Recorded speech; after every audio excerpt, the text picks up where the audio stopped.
atividade de um centro de distribuição, onde robôs fazem, digamos, toda a operação do centro de distribuição, quase toda a operação, com muito mais precisão.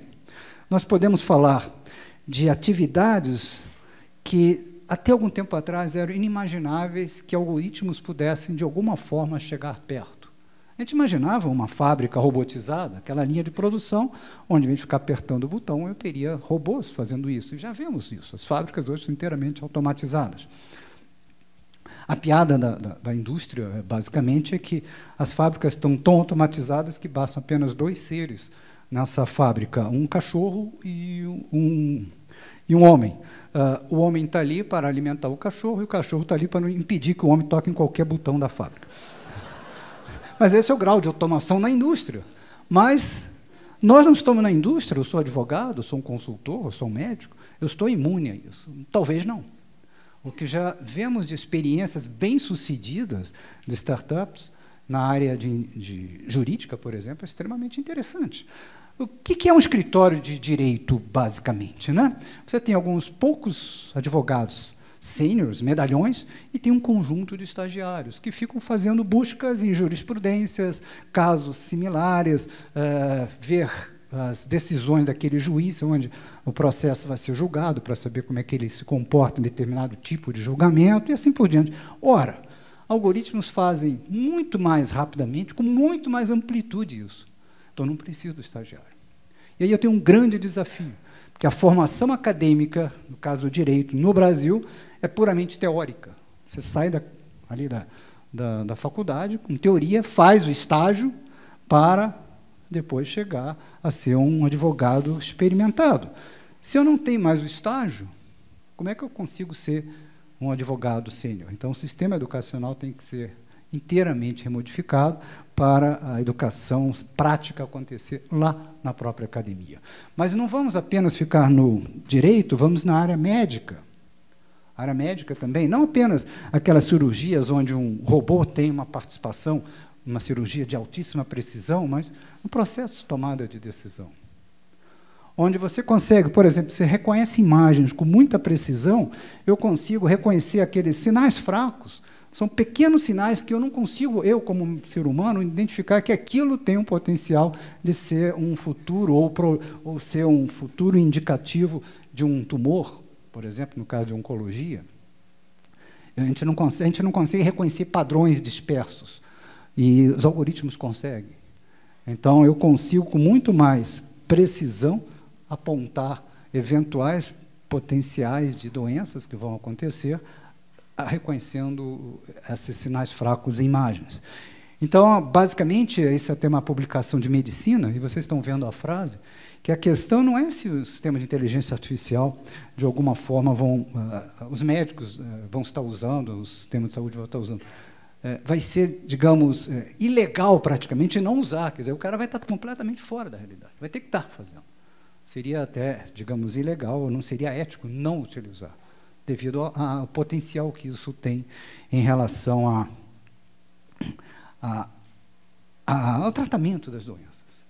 Bom, beleza, nós falamos de direito, nós falamos de médicos, eu não sou de direito, né? Eu não sou advogado, também eu não sou médico, eu trabalho na área de TI, então eu estou imune a isso, que eu faço algoritmos. Infelizmente, não. Né? Você já vê aí o Deep Coder conseguindo pegar pedaços de código, vai lá no GitHub e outros, pega pedaços de código e entrega um programa quase pronto para você, de modo que você faça apenas pequenos ajustes. Então, aí, novamente, aquela questão do direito. Como é que eu formo um desenvolvedor experiente se toda aquela parte inicial, que era começar a aprender a codificar, já não preciso mais dele? Aí também tem um outro desafio, como é que eu vou criar os futuros desenvolvedores de sistemas? Que tipo de desenvolvedor vai ser? O que escreve linha de código, ou que consegue interagir com o sistema de inteligência artificial e, de alguma forma, fazer as perguntas corretas? Talvez a formação educacional tenha que ser repensada também. E nós podemos ir um pouco mais à frente, em áreas que são consideradas inteiramente longe do impacto da inteligência artificial, que envolve muito criatividade e inovação, que é marketing. E aí nós estamos vendo as próprias áreas de marketing. Esse aqui é um instituto focado na implementação e na discussão de inteligência artificial, especificamente na área de marketing, dizendo claramente isso. Olha, isso vai acontecer, vocês observam aí, isso vai provocar uma disrupção muito mais cedo do que o próprio pessoal de marketing está pensando. Então, não tem nada que vá escapar. De alguma forma, vamos ser afetados. Inclusive, daqui a alguns anos, não precisa mais ter um sujeito como consultor falando de inteligência artificial, porque a inteligência artificial vai estar substituindo muitas das tarefas de consultoria. E as tecnologias, principalmente as impulsionadas pela inteligência artificial, um exemplo claro é um veículo autônomo. O veículo autônomo tem um impacto, uma onda de choque que reverbera em todos os setores. Imagine a combinação de um veículo de inteligência artificial, com um veículo autônomo, é puramente algoritmo de inteligência artificial, é recheado de sensores, veículo elétrico, toda a indústria automotiva está se preparando, e isso já é declarado explicitamente por todos os fabricantes, que mais ou menos em meados de 2000, entre 2025 e 2026, por aí, não vão mais continuar fabricando veículos a combustão, todos serão elétricos. Você está falando da Nissan, você está falando da Honda, você está falando da GM, você está falando da Ford, da BMW, da Audi, da Fiat. Então, basicamente, em torno do ano 2025, um pouco mais, um pouco menos, todos vão estar fabricando veículos elétricos. Veículos a combustão vão desaparecendo, são os que estão aqui e vão sendo trocados ao longo do tempo. Veículos elétricos têm 10% das peças de um veículo a combustão. Então, vamos pegar veículos elétricos, vamos pegar algoritmos inteligentes, que eu não preciso de motorista, e vamos pegar uma outra característica que faz parte, eu acho, do nosso dia a dia, do nosso pensamento, nossa nova maneira de pensar, que é, será que eu preciso ter o carro, já que eu uso tão pouco? Eu posso apenas utilizar o carro.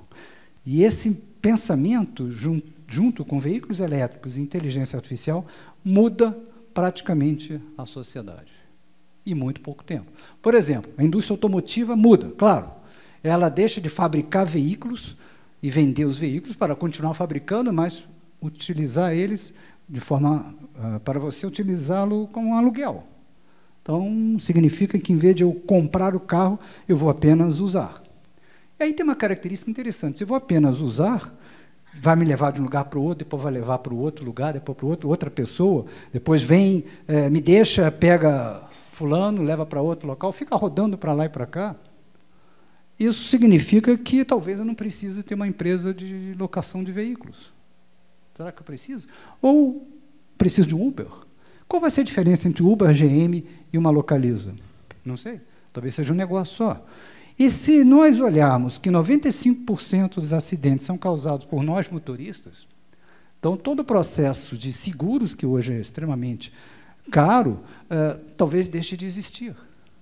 E a própria empresa que coloca o veículo para você, pode ser a GM, pode ser a Ford, pode ser a Tesla, que já substituiu o Uber, que já substituiu a Localiza, pode substituir uma empresa de seguros, no caso, seguros de veículos. Então, onde é que estão os limites da indústria? Não sabemos.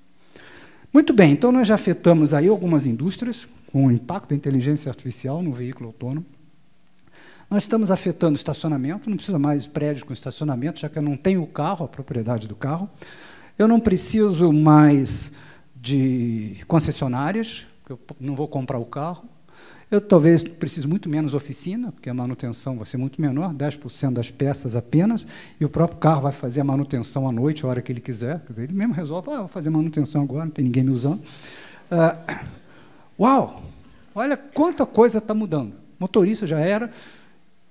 E uma palestra que eu fiz recentemente, eu coloquei essa questão, e o título foi "Por que os executivos do McDonald's precisam se preocupar com a Tesla?" Aí vocês vão perguntar, o que tem uma coisa a ver com a outra, né?